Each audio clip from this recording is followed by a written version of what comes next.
зэгцтэй ойлголттой нэгдсэн байр суурьтай байх ийм болох явдал бол онцгой чухал да. Тэгээд бид энэ хайгуулын лиценз тойрсон асуудлыг бол дэндүү удаа ярьж байна. Тэгэхээр би энэ гишүүдтэй хамтраад энэ асуудлыг зэгслэх талаар бас санал төслөө оруулж болно л доо. Гэхдээ энэ салбар маань дэндүү том. Ерөөсөө энэ улс орны эдийн засаг гол тогтож байгаа. За ингээд энэ Монгол газар нутаг дээр хөдөө аж ахуйн салбар, тэр дотроо мал аж ахуй газар тариалан зэрэгцсэн орших, хэрхэн одоо зохистой хорчид дагнаж ажиллах ийг зохицуулж байгаа учраас бол бас засгийн газрынхаа саналыг л харгалзмаар байгаа юм л да. Тэгээ энэ дээр одоо яагаад энэ эрдэс байлгийн салбарт төрөөс баримтлах бодлогыг засгийн газар боловсруулад улсын их хурлдаа оруулж ирээд танилцуулаад энэ эрх зүйн орчингийг боловсронгуй болгочих болохгүй байгаа нь бэ? Юу одоо ер нь саад болоод байна гэж одоо энэ ажлын хэсэг байнгын хороо үзэж байгаа юм бэ гэдэг талаар бас санал бодлыг сонсомоор байна. Тэгээ тусгай зөвшөөрлийг зэгцлэх энэ байгаль орчны асуудалд онцгой анхаарахтай бол санал нэг. Гэхдээ энэ асуудлыг дэндүү ингэж ойлгомжгүйгээр удаашруулж сунжруулах нь бол бас хортой учраа холбогдолтой гэж ойлгогдод байна. Гэхдээ ер нь бол монголчууд бид газар нутгаа, газрын хэвлийн баялгаа наривчилж судлах бол шаардлага бол байгаа. Геологи хайгуулын ажлын хийсэн судалгааны төвшин бол дэндүү доогоор байгаа шүү дээ. Тэгэхдээ энэ ажлыг хайгуул судалгаагаа хийчээд нөөтийн тогтоох асуудал бол нэг асуудал. За энэ бүгдийг ашиглана гэж бол зүтгэхгүй л дээ. Харин дараа нь одоо бодлогоо гаргаад ямар зэгцтэй, ямар одоо эрэм дараатай ашиглах гэдэг бол дараагийн асуудал. Ер нь энэ байгаль орчноо судалчихсан нөөц баялгаа тогтоодсон байхад бол ялангуяа цаашид хийх том дэд үтсийн асуудал. Зам харгуугаа хаагур тавих юм. Эрчим хүчний шугам нь хаана явах юм? Хотоо хайгуун хаана байгуулах юм гэдгийг хүртэл хол нэлээд алсыг харж тодорхойлоход бол бас ач холбогдолтой ийм л ажил да.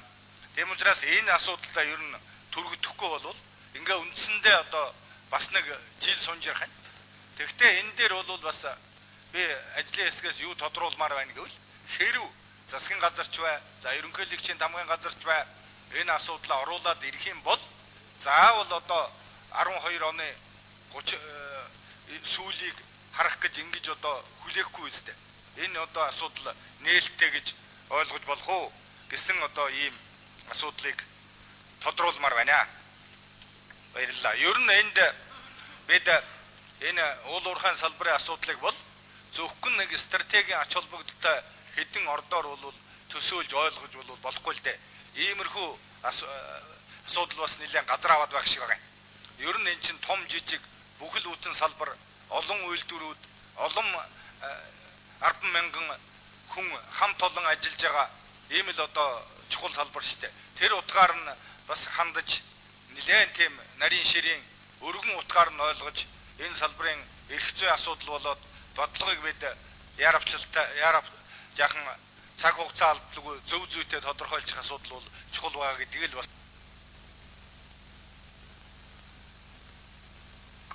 За гайч. За Бадамсран гишүүний ярьж байгаатай бол санал нэг байна. Тэгээд ерөнхийдөө бол ажлын хэсэг байгуулагдаагүй байнгын хороонд шууд ярилцагтайж явсан. Энийг анзаараагүй байж болох юм аа гэд. Тэгээд лицензтэй холбоотой асуудлаар бол бид бодолцох болсон. Одоо лиценз зараад тэр орлогоос нь татвар төлдөггүй. Тэгээд доктортой байдлын гэрээ байгуулдаг юм аюултай юм байгаа шүү дээ. Хамгийн том жишээ нь одоо Борооголд байгаа. Бид бүгдөө мэдж байгаа. За улсын хурал ерөнхийлөгч засгийн газар хууль санаачлах хэрэгтэй. Аль аль нь бол хууль санаачилж болно. Зүгээр яг ашиг томлын салбар дээр бол том бодлого гарах гэдэгтэй тантай санал нэг байна. Тэгээд энэ ерөнхийлөгчдэр улсын их хурал дээр дэмрэл даргын захирамжаар байгуулсан ажлын хэсэг, засгийн газрын ажлын хэсэг ингээд энэ хууль дээр ажиллаж байгаа. За хугацаа алдаж байгаа гэдэг нь бол Үнэн зүгээр аль талдаа одоо онжруулах сонжруулах гэдэг ийм асуудал бол одоо байгаа болов уу гэж ингэж ойлгож байна. Тийм учраас яаралтай ажиллах гэдэг дээр бол байнгын хороондор гişүүд хангалттай ярьсан. Тийм учраас хугацаагүй байсан энэ бол 12 сарын 31 болсон гэж. Тэгээ бид нар бас засгийн газар улсын хоёр хоорондоо ялгаатай. Өнөөдөр энэ 3 жилийн хугацаанд чинь нөгөө стратегийн 14-өөс за оюутлогоо тавталгоогоо мэдж байгаа. Улсын төсвийн хөрөнгөөр хайгуул хийсэн нөгөө ордууд чинь бас хуваагаад авцсан байгаа. Яам дуугаа хараа сууж байгаа шүү дээ. Биш оруулж ирэх ёстой 39 орд бас байхгүй. Бас л улсын төсвийн хөрөнгөөр хайгуул хийсэн. Тийм учраас хаана байр бариндаа байх юм бол асуудал шийдэгдэж явах хаа гэж ингэж ойлгож байна. Хугацааны хувьд заавал 12 оны 12 сарын 31 гэхгүй одоо энэ чуулган засварлын хугацаанд тэр ажлын хэсэг нь сайн ажиллаад хаврын чуулганаар хуулийн төсөл мань ороод ирвэл 2 сар ярилцлагад гаргачих байх таа л гэж ингэж ойлгосон. Баярлалаа.